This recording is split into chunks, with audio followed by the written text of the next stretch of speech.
और सर क्या नाम सर अपना क्या शुभ नाम क्या होता है? दयाशंकर मिश्र दयालु। डॉक्टर दयाशंकर मिश्र दयालु। सर क्या पदभार अभी है?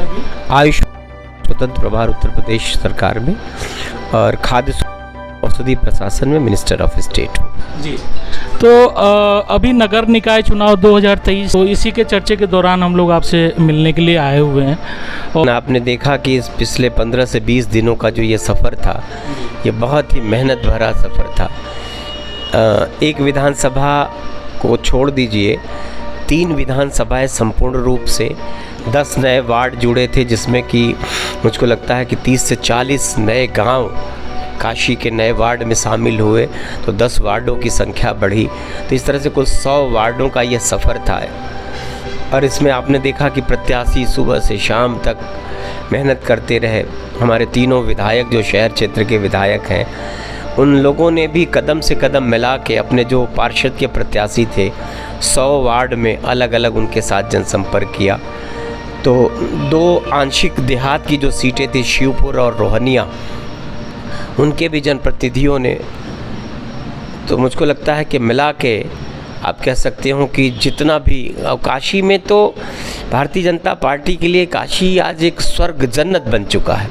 इसके पीछे कारण ये है कि जो शहर न जाने कितने बरसों बरस से, आज़ादी के बाद से शायद इस देश में, जैसे राजनीतिक राजधानी दिल्ली, आर्थिक राजधानी आप मुंबई को कहते हैं, लेकिन कभी किसी ने इस देश की जो सांस्कृतिक राजधानी है, धर्म की, अध्यात्म की, ज्ञान की, इस राजधानी की सर्वाधिक उपेक्षा हुई। जो चीज़ हम दुनिया को दिखा के अपनी तरफ आकर्षित कर सकते थे, जो हमारी सांस्कृतिक धरोहरें थी, हमने निश्चित इनको नकार के रखा था। आपने देखा होगा कि पहले दिन जब मोदी जी काशी आए तो उन्होंने कहा कि माँ गंगा ने बुलाया। माँ गंगा का मतलब कि वह माँ गंगा जिसको कांग्रेस की सरकार पिछले 36 सालों से गंगा प्रदूषण के नाम पे, प्रदूषण साफ करने पे नाम पे 20 हज़ार करोड़ रुपया उन्होंने खर्च कर दिया। गंगा जस की तस मैली थी, लेकिन आज गंगा में काशी ये कह सकती है कि हमारा अब एक बूंद भी सीवेज नहीं जाता माँ गंगा में। ट्रीटमेंट प्लांट की क्षमता बढ़ा दिया, नए सीवेज ट्रीटमेंट प्लांट डाल दिए। आज हमारे माँ गंगा के किनारे बैठने वालों को लगता है कि हमारी स्वच्छ गंगा है। हमारे घाट स्वच्छ हो गए। काशी का नाम वाराणसी है, वरुणा से 82 नदियों के बीच में, लेकिन अभी तक आदिकेशव घाट के बाद भैंसासुर राजघाट के बीच में वो एक ओपन पार्ट था जो सिर्फ शाही नाले के लिए जाना जाता था। लेकिन आज नमो घाट बनाया मोदी जी ने, और अब आदिकेशव को से लेकर सामने घाट नगमा तक घाटों की श्रृंखला को पहली बार किसी ने बड़ा करने का और उसको जोड़ने का प्रयास किया। आप लोग अभी बड़े मजबूत स्थिति में, बीजेपी आज यहाँ पर है। आप लोगों ने जितना मेहनत किया, प्रधानमंत्री श्री नरेंद्र मोदी जी ने जो यहाँ पे संघर्ष किया, फिर चुनाव जीते, फिर लोगों को जोड़ा, फिर आप लोगों को जोड़ा, मतलब सारे एक मेहनत जो दिख रही है, जिससे कि पर्यटन भी बढ़ गया यहाँ का काफ़ी ज़्यादा। तो पर्यटन के बढ़ने के बाद अगर मैं यातायात की अगर मैं बात करूं, तो क्या आप मानते हैं कि यातायात और अच्छी होनी चाहिए यहाँ पे? देखिए, संरचनात्मक रूप से दुनिया का, आप चंडीगढ़ से तुलना काशी की करिएगा तो हिंदुस्तान का इकलौता शहर है जिसको बड़े ही सिस्टमेटिक तरीके से बसाया गया। मुंबई अंग्रेज़ों ने बसाया, कलकत्ता की स्थापना अंग्रेज़ों ने किया। 400 सालों में, 500 सालों में इन शहरों ने हिंदुस्तान की सबसे बड़ी आबादी और दुनिया के सबसे बड़ी आबादी वाले शहरों में जिनका शुमार है। लेकिन काशी के बारे में कोई नहीं कहता कि काशी को किसने बसाया। 2,500 साल पहले भगवान गौतम बुद्ध ने यहाँ उपदेश दिया। 2,000 साल के मंदिरों के जिंदा मंदिर यहाँ आपको काशी में दिखते हैं। 2,500 साल का सारनाथ है। अभी एक किला मिला है राजघाट पर जिसकी कार्बन डेटिंग में उम्र पता चली, वो 4,000 साल का।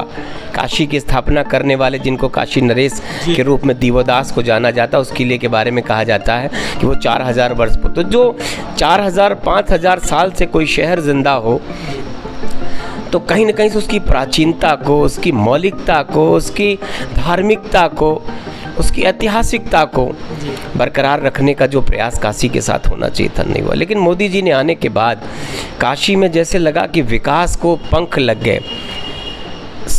गलियों का शहर है, दुनिया के किसी शहर में इतनी सकरी गलियां, जिन गलियों में आपने देखा होगा कि गुजरते हुए लगता है कि सामने से कोई आ रहा है तो आपको किनारे रुक जाना पड़ेगा, वो गलियां ही काशी की ज़िंदगी हैं। उन्हीं गलियों में संपूर्ण काशी बसती थी। और ये कुंडों का, तालाबों का शहर था, मंदिरों का शहर था।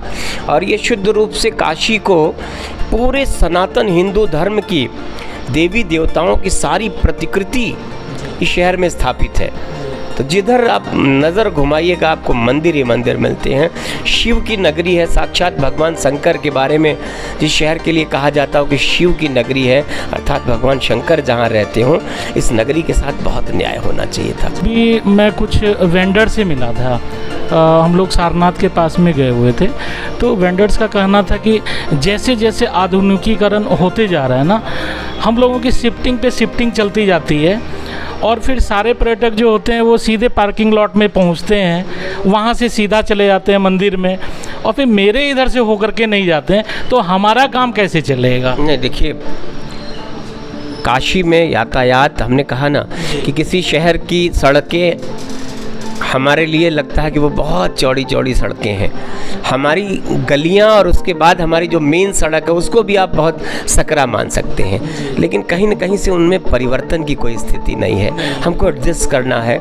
यातायात को सुव्यवस्थित करने के लिए जितने पार्क थे, आपने देखा मैदागिन का पार्क था, उसमें अंडरग्राउंड पार्किंग बन गई। बेनियाबाग का पार्क था, उसको बहुत व्यवस्थित तरीके से बड़ी शानदार पार्किंग बन गई। उसमें कचहरी के पास जहाँ काशी का मुख्यालय है वहाँ एक बड़ी अच्छी पार्किंग बन गई। तो इस शहर की यातायात व्यवस्था को दुरुस्त करने के लिए हमारी सड़कें बहुत अच्छी हो गई। हमारी स्मार्ट सिटी के तहत हमारी सारी गलियों में काम हुए। अब हमारी गलियाँ स्वच्छ हैं, सारी दीवारें हमारी भित्ति चित्रों से सजी हुई हैं। तो काशी में जैसे मोदी जी ने देखा ना कि तारों के जाल उनको दिखे पहले दिन, फिर सारे तार हमारे अंडरग्राउंड हो रहे हैं। हमारी सीवेज की जो व्यवस्था है, उन्हीं सकरी गलियों से पानी भी गुजरता है, सीवेज भी गुजरता है, बिजली के तार भी गुजरते हैं। तो निश्चित ही बहुत कठिन है उनको व्यवस्थित करना, लेकिन लगातार दिनों स्मार्ट सिटी के तहत काम होते हुए अब हमारी गलियाँ संपूर्ण रूप से बदल चुकी हैं। शहर में यातायात के नाम पर जो धीरे धीरे लगातार प्रयास हुए, जितने भी नए फ्लाईओवर्स बने, उनकी उपयोगिता आप समझ सकते हैं कि मड़ुआडीह का जो पार्ट था काशी का, वो लगता था अलग कोई शहर है। बनारस से रामनगर को जोड़ने का पुल पिछली सरकारों ने 15 साल उसको हवा में अधर में लटकाए रखा, और वर्तमान की जो सरकार योगी जी की बनी, पहली सरकार बनी, मात्र 6 महीने में उस अधूरे पुल को पूरा कर दिया। आज रामनगर काशी से बहुत अच्छे तरीके से जुड़ चुका है। रिंग रोड का सारा काम इन पिछले 9 सालों में हुआ है। आज वो रिंग रोड अपनी पूर्णता के कगार पर पहुंच चुकी है और एक नए रिंग रोड की घोषणा काशी में हो गई। तो नित्य नए फ्लाईओवर, जितने फ्लाईओवर बने हैं, उन्होंने इस काशी की यातायात की व्यवस्था को बहुत मजबूत किया। जितने अंडरग्राउंड पार्किंग बनी, उन्होंने बैलेंस किया। सकरी सड़कों के चलते ही काशी में आपने देखा कि मेट्रो पे लगातार सर्वे होते रहे और अंततः यह सिद्ध हुआ कि काशी में मेट्रो नहीं बन सकती, इसलिए कि उन सड़कों में अंडरग्राउंड काम करना, चूँकि ये नदियों का शहर है, कुंडों का शहर है, सरोवर और तालाब का शहर है, तो यहाँ बहुत नीचे ज्यों ही थोड़ी सी खुदाई करते हैं पानी आ जाता है। तो फिर लगा कि ये बहुत कठिन है, तो उसी के चलते काशी में पर्यटन को बढ़ावा देने के लिए और तीर्थयात्रियों की सुविधा के लिए कैंट स्टेशन से 3.5 किलोमीटर का एक रोप, मुझको लगता है पहली बार किसी शहर में रोपवे बन रहा है, वो भी यातायात के लिए और यात्रियों के, दर्शनार्थियों को सीधे बाबा विश्वनाथ का दर्शन कराना और माँ गंगा की आरती कराने के लिए। तो रोपवे का काम आपने देखा कि वो शिलान्यास हो चुका है, वो काम आगे बढ़ चुका है। तो मुझको लगता है कि चूँकि कठिन है काम करना, काशी में कठिन था, इसीलिए लोगों ने प्रयास ज़रूर किए होंगे, लेकिन निश्चित वो असफल थे। बहुत पहले काशी में न्यू काशी की एक कंसेप्ट लेके बीजेपी की सरकार थी, लेकिन उन लोगों को लगा कि हमारा कैसे शहर, लोगों ने उस योजना का विरोध उस दौर में किया था जी। लेकिन देखिए, सरकार ने एक संकल्प लिया, हमारा सपना था मोदी जी का कि बाबा विश्वनाथ का कॉरिडोर अच्छा बनना चाहिए, उस संकल्प को क्रियान्वित करने का काम योगी जी की सरकार बनी तो उसके बाद से शुरू हुआ और 2.5 सालों में आपने देखा कि कैसे 350 मकान के लोगों ने अपने मकान मंदिर के लिए दिया और वो टूट के एक ऐसी जगह जो संरचनात्मक रूप से कितनी जटिल थी, एक ईंट हटाना जहाँ से मुश्किल था, वहाँ आपने देखा कि आज बाबा विश्वनाथ का भव्य कॉरिडोर, जिस शहर में कुछ हज़ार लोग आते थे दर्शनार्थी के तौर पे, आज लाखों लोग आते हैं। आज शहर में क्राइसिस है होटलों की जी। आज नाविकों को काम मिला, हमारे पंडित पुजारी जो हमारे घाटों पे पूजा पाठ का काम करते हैं, मंदिरों के जो पुजारी हैं उनका रोज़गार बढ़ा।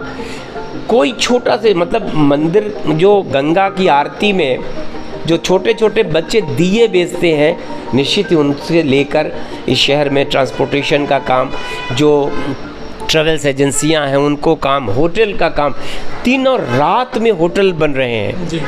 तो इस शहर में टूरिज़्म को जो बढ़ावा मिला, लोगों की आमदनी बढ़ी है, तो मुझको लगता है कि काशी पर्यटन के नक्शे पर इस देश में सर्वाधिक तेज़ी से उभरने वाला वो शहर बन गया है और उत्तर प्रदेश में तो अग्रणी है ही है जी। और ये एक गोल्डन ट्रायंगल बन चुका है जिसकी शुरुआत काशी से होती है। कारण ये है कि पूरे दक्षिण भारत के लोगों के सबसे आराध्य 12 ज्योतिर्लिंग में सबसे ज़्यादा आस्था का केंद्र अगर किसी मंदिर से है तो वो बाबा विश्वनाथ से है और माँ विशालाक्षी से है। काशी में एकमात्र शक्तिपीठ है माँ के रूप में विशालाक्षी। तो माँ का दर्शन करना और बाबा विश्वनाथ का दर्शन उनके एजेंडे में रहता है। वो आते हैं तो वो काशी में इनका दर्शन करते हैं।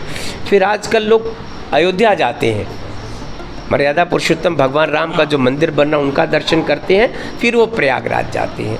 बीच में माँ विंध्यवासिनी का भी कॉरिडोर बन रहा। तो मुझको लगता है कि यह जो गोल्डन ट्रायंगल है, यह देश के टूरिज़्म के इतिहास का आज तक सर्वाधिक लोगों को अपनी तरफ आकर्षित करने वाला और सारे लोगों को जोड़ने वाला यह ट्रायंगल बना है। सर, इस बार मैंने न्यूज़ में ही देखा था कि 250 से ज़्यादा मुस्लिम कैंडिडेट्स भी आपके इसमें आए हुए हैं।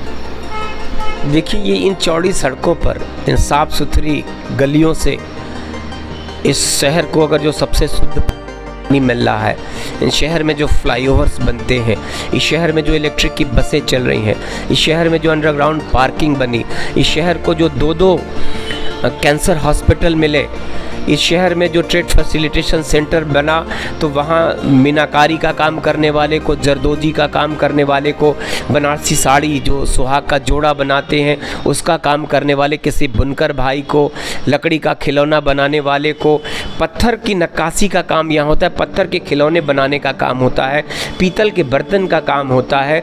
तो न जाने कितनी इस तरह की जो कलाकृतियाँ हैं जिनका निर्माण काशी करती है। आज उनके लिए ट्रेड फैसिलिटेशन सेंटर में सालों भर उनकी अपनी कला की प्रदर्शनी लगाने का अवसर मिलता है। काशी में जापान और काशी भारत सरकार के सहयोग से रुद्राक्ष कन्वेंशन सेंटर बन के खड़ा है। मुझको लगता है कि योजनाओं और सड़कों का जो काम, जो विकास का काम हुआ, उसको गिनाने में शायद पूरी रात बीत जाएगी काशी का वर्णन करने में। तो मुझको लगता है कि उसका फ़ायदा किसी धर्म के लिए, किसी जाति के लिए हुआ है जो विकास, वो काशी वासियों के लिए हुआ है। तो मुसलमान भाई भी इस बात को महसूस करता है कि जो कुछ भी है उसके वो बराबर के भागीदार हैं। अब जाति के नाम पर और संप्रदाय के नाम पर उनको बांटा नहीं जा सकता। आज उन सारी चीज़ों का सुख उनको भी मिल रहा। हमारी सड़कें अगर साफ़ हैं, हमारी गलियों में झाड़ू लगता है, सीवर कहीं समस्या नहीं रह गई है, शुद्ध पीने का पानी मिलता है, तो लगता है वो भी इस सारी बातों के हिस्सेदार हैं और उनका फ़ायदा उनको मिल रहा है। तो उनको लगता है कि वो व्यर्थ के पचड़े में न पड़कर भारतीय जनता पार्टी पर उनका भरोसा बढ़ा है काशी में। सर, आप चूँकि आयुष मंत्रालय से हैं और आयुष मंत्री भी हैं आप, तो अभी क्या एजेंडा चल रहा है? अभी क्या नई चीज़ें जनता के लिए, कुछ नई चीज़ें आ रही है इसमें? देखिए, ये आयुष के लिए भी मैं अपने श्रेय देश के नेता भारत के प्रधानमंत्री जी को देना चाहता हूँ कि जिन्होंने पहली बार एलोपैथी से इसको अलग किया। वरना आयुष मतलब आयुर्वेद, होम्योपैथ और यूनानी, इन 3 विधाओं के लोग भी उन्हीं के मातहत काम करते थे। उन्होंने 9 नवंबर 2014 को पहली बार जब केंद्र में सरकार बनी तो आयुष मंत्रालय का गठन भारत सरकार ने किया। चूँकि उत्तर प्रदेश में सरकार हमारी 17 में बनी, माननीय नरेंद्र योगी जी की सरकार, तो योगी जी की सरकार बनने के बाद उत्तर प्रदेश में भी आयुष का मंत्रालय बना। जहाँ जहाँ भारतीय जनता पार्टी की सरकार है वहाँ के प्रदेशों ने बड़े खुशी मन से आयुष के मंत्रालय का गठन कर लिया। अभी जिन राज्यों में सरकार नहीं है वहाँ लोगों ने आयुष के मंत्रालय अभी बनाने में अपनी कोई इच्छा जाहिर नहीं की है या उन लोगों ने कोई सहयोग नहीं किया है। लेकिन एक ऐसी विधा, आयुर्वेद हमारे वेदों से जुड़ा हुआ है, हज़ारों हजार साल की वो पद्धति है जो हमारे सनातन धर्म से जुड़ी हुई, हमारे भारत के लोगों की सनातन जो जीवन की पद्धति में शामिल थी, इलाज की विधा, वो थी आयुर्वेद। जर्मनी में जन्म हुआ सर हैनीमैन का, उनसे ये होम्योपैथ है। लेकिन शायद आज होम्योपैथ के जन्मदाता को इस बात को जान के अच्छा लग रहा होगा कि उनकी विधा का सर्वाधिक प्रचार प्रसार भारत में हुआ। यूनानी, ये शब्द से ही जाहिर है कि यूनान का मतलब कि ये उस देश से, जिसको वर्तमान में इटली कहते हैं, उस देश से जुड़ी हुई यह विधा यूनानियों से संबंधित, तो वो भी 5 से 6 हज़ार वर्ष पुरानी विधा है। लेकिन मोदी जी ने उसको अलग करके, आपने देखा कि कोरोना के काल में सारी दुनिया जब कोरोना से जूझ रही थी तो अपने इलाज के लिए, अपने जीवन की रक्षा के लिए, अपनी इम्यूनिटी को बढ़ाने के लिए कोई साधन, कोई दवा, कोई टीका नहीं थी। जब सारी दुनिया तड़प रही थी तो भारत के लोगों ने इम्यूनिटी बूस्टर के लिए गिलोय का काढ़ा पिया, तमाम तरह के काढ़े बना के लोगों ने अपने से अपना इलाज किया। होम्योपैथ की दवाओं पर भरोसा लोगों का बढ़ा। आयुष मंत्रालय ने उस समय पूरे देश में आयुष का काढ़ा बनाकर लोगों को की जीवन की रक्षा किया। अपने आप उस दौर में लोगों को लगा कि जब कोई दवा नहीं थी तो आयुष ने ही उन लोगों की मदद किया। लोगों का बहुत भरोसा बढ़ा है आयुर्वेद पर। आप यकीन नहीं करते कि आयुर्वेद के अस्पतालों की ओपीडी जो होती है उसकी संख्या बहुत बढ़ गई है, भरोसा बढ़ा है। तो हमारे इलाज में मोदी जी ने अब इंटीग्रेटेड हॉस्पिटल बनाना शुरू कर दिया है पूरे देश में। तो तीनों, और इनमें 7 विधाएं कुल शामिल है। आयुष शब्द में आयुर्वेद है, यूनानी है, होम्योपैथी है, योग और नेचुरोपैथी है, और सिद्धा है जो दक्षिण भारत में प्रचलित है, और पर्वतीय अंचलों में देश के संपूर्ण कश्मीर से लेकर पूर्वोत्तर राज्यों तक देश के पर्वतीय अंचलों में प्रचलित एक विधा है जिसका नाम है सोआ रिगपा। तो कुल मिला के इन 7 विधाओं को जोड़कर इस पैथी का गठन किया उन्होंने, आयुष। तो एकीकृत हॉस्पिटल बन रहे हैं। एक ही अस्पताल परिसर में अब आपको होम्योपैथ, आयुर्वेद, यूनानी, नेचुरोपैथी और योग के डॉक्टर मिलेंगे, योग का प्रशिक्षक मिलेगा, दवाएं मिलेंगी। तो मुझको लगता है कि अब सिर्फ अस्पताल की ज़रूरत नहीं है बल्कि इस देश के, हमारे प्रदेश के लोगों को वेलनेस की ज़रूरत है। तो हमने अपने छोटे छोटे सारे अस्पतालों को, भारत सरकार और उत्तर प्रदेश की सरकार ने संकल्प लिया है जी। हमने सारे 4,000 कुल अस्पताल हैं उत्तर प्रदेश में अभी तक आयुर्वेद और होम्योपैथ के, हम सब ने उसको आयुष वेलनेस सेंटर और योग वेलनेस सेंटर में परिवर्तित करना शुरू कर दिया है। अब तक करीब हम लोगों ने 1 से 1,500 हॉस्पिटल को परिवर्तित कर दिया है। हमने कुल उत्तर प्रदेश के 11 हमारे ज़िलों में आयुष के एकीकृत हॉस्पिटल 50 बेड के बन चुके हैं जो चल रहे हैं पिछले वर्षों से। 13 अस्पताल हमारे बन के तैयार हैं जिनका भी माननीय उत्तर प्रदेश के यशस्वी मुख्यमंत्री जी जिनको जल्दी उद्घाटित करने वाले हैं। लक्ष्य है कि उत्तर प्रदेश के प्रत्येक ज़िले में आयुष का एकीकृत हॉस्पिटल बने 50-50 बेड का, और फिर पुराने अस्पतालों को नए वेलनेस सेंटर के रूप में परिवर्तित करना। अब नेचुरोपैथी के अस्पताल बनाना। नेचुरोपैथी का मतलब कि बिना किसी दवा के प्राकृतिक तरीके से व्यक्ति का इलाज हो, जिसमें वो किसी दवा को भी ना खाना पड़े, चाहे वो मड थेरेपी हो, चाहे वो सन थेरेपी हो, चाहे वो वाटर थेरेपी हो, तो हाइड्रोथेरेपी उसको कहते हैं। तो ये सारी चीज़ों को मिला के नेचुरोपैथी को भी बढ़ावा देना। एम्स के बराबर अभी दिल्ली में हमारे प्रधानमंत्री जी ने, जिसे अखिल भारतीय आयुर्विज्ञान संस्थान था, वैसे उन्होंने अखिल भारतीय आयुर्वेद संस्थान दिल्ली में बनाया है। यूनानी का सेंटर जी, यूनानी का एक सेंटर अभी उन्होंने तुरंत उद्घाटित किया है, वो गाज़ियाबाद में है। और आयुर्वेद का एक और सेंटर उन्होंने बनाया है जो गोवा में उन्होंने किया है। तो मुझको लगता है कि नित नए सेंटर्स खुल रहे हैं, देश के लोगों का भरोसा बढ़ा है हमारी ओपीडी। कभी आप बदरपुर जिसका जिक्र आपने किया, आप वहाँ जाएंगे तो चमत्कृत हो जाएंगे कि इतना बढ़िया अस्पताल। मैं सर वहाँ पे गया भी था और काफ़ी मरीज से भी मिला मैं वहाँ पे, तो उनका जैसे मानना है कि इसको ना काफ़ी टाइम लेना पड़ता है दवाई, 15 दिन 20 दिन। तो मतलब अगर इंस्टेंट रेमेडीज़ अगर कुछ चाहिए तो वैसा कुछ नहीं है वहाँ पे। देखिए, आज मुझको बुखार है, मैं तुरंत एंटीबायोटिक ले लेता हूँ। एंटीबायोटिक ने मेरे बुखार को तो ठीक कर दिया, लेकिन मेरी इम्यूनिटी को बहुत प्रभावित किया उसने।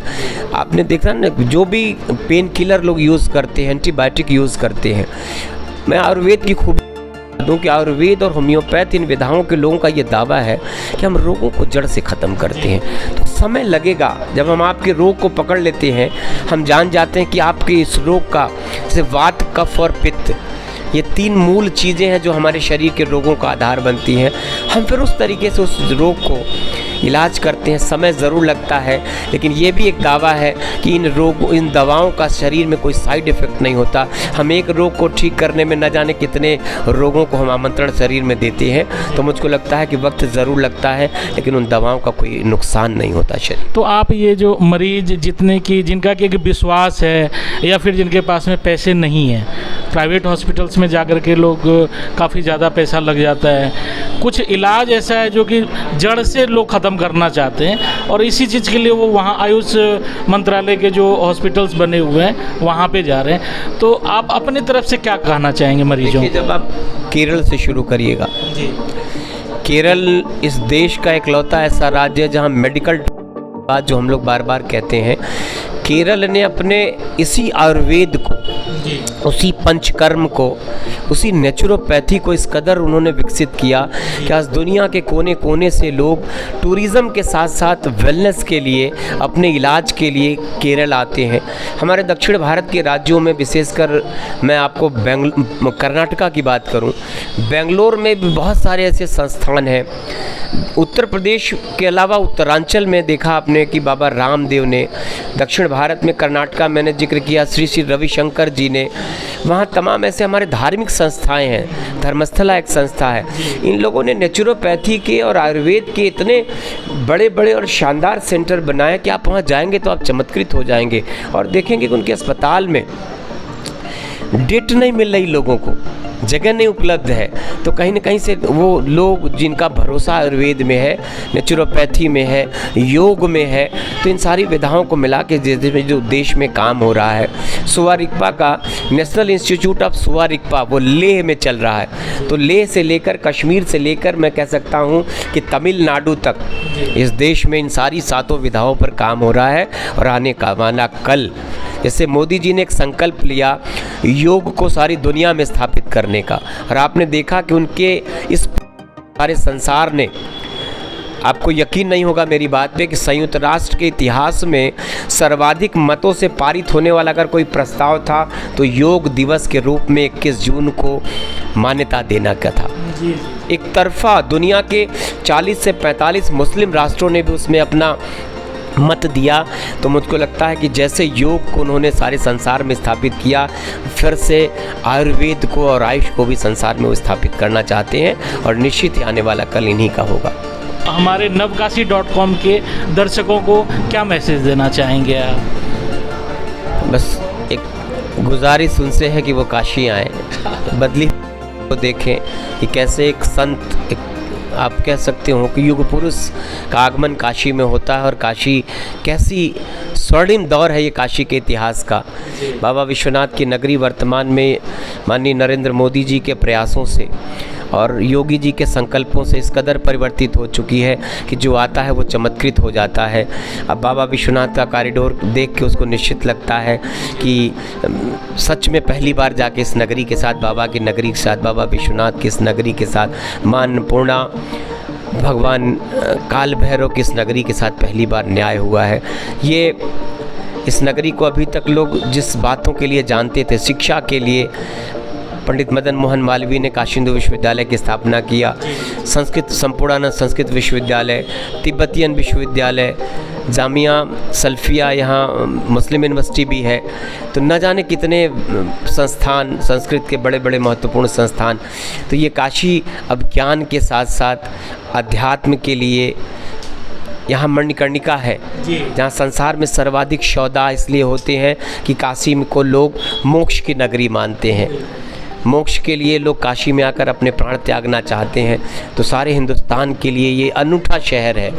तो आज ये नगरी एक नए वैभव के साथ, नए कलेवर के साथ, नए रंग रूप के साथ समस्त हिंदुस्तानियों के ही नहीं, हिंदुस्तान जो दुनिया में बिखरा है उन सबको अपनी तरफ आकर्षित करती है। आप देखते होंगे मोदी जी मन की बात 100वां एपिसोड आपने सुना, कभी कोई ऐसा एपिसोड नहीं होगा जिनमें उन्होंने काशी को न याद किया हो। कभी लकड़ी के खिलौने की बात करते हैं, कभी जरदोजी की बात करते हैं, कभी बनारसी साड़ी के बुनकरों की बात करते हैं।